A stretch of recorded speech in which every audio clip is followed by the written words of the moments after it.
আজকে আপনাদের নাফিজা গলার ডিজাইন কিভাবে কাটিং ও সেলাই করবেন খুব সহজ নিয়মে দেখাবো। নতুনরাও একবার দেখলেই পারবেন। তো একটি ফিউজিং বক্রম দুই ভাঁজে সমান করে ভাঁজ করে নিতে হবে।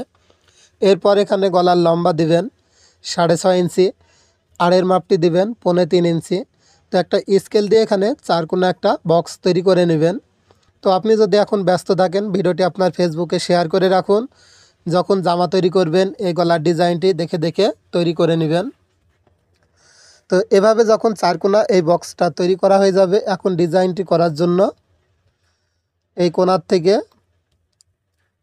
তো খেয়াল করে দেখবেন, এই কোণার থেকে 2.5 ইঞ্চিতে একটি চিহ্ন করে নিতে হবে।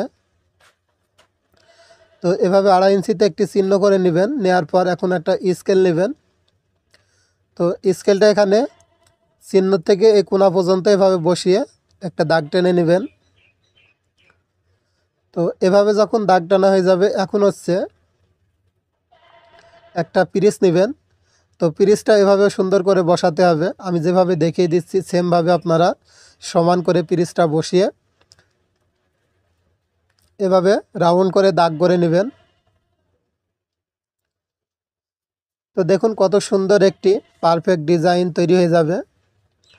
তো এরকমভাবে যখন ডিজাইনটি তৈরি হয়ে যাবে, এখন হচ্ছে এখান থেকে বাড়তি বক্রম নিতে হবে 1 ইঞ্চি। তো 1 ইঞ্চির বক্রমটা এভাবে সুন্দর করে স্কেল বসিয়ে দাগ টেনে নেবেন। এরপর হচ্ছে উপর সাইডে এভাবে একটু রাউন্ড করে নেবেন যাতে গলাটি দেখতে সুন্দর হয়। তো এইভাবে যখন রাউন্ড করা হয়ে যাবে, প্রথমে বাইরের বক্রমটা কাটিং করে ফেলে দিবেন। এরপর হচ্ছে ভিতরের যে বক্রমটা আছে দাগ অনুযায়ী কাটিং করে নেবেন। তো ভিউয়ার্স, অবশ্যই এই ভিডিওতে একটি লাইক দিবেন। ভিডিওটি কোন জেলার থেকে দেখলেন অবশ্যই আপনার জেলার নামটি কমেন্ট করবেন। এরকম ভিডিও যদি আপনি প্রতিদিন দেখতে চান অবশ্যই পেজটি ফলো দিয়ে রাখবেন, আর ইউটিউব থেকে দেখলে সাবস্ক্রাইব করবেন। তো গলার ডিজাইনটা আমরা আয়রন দিয়ে বসাবো।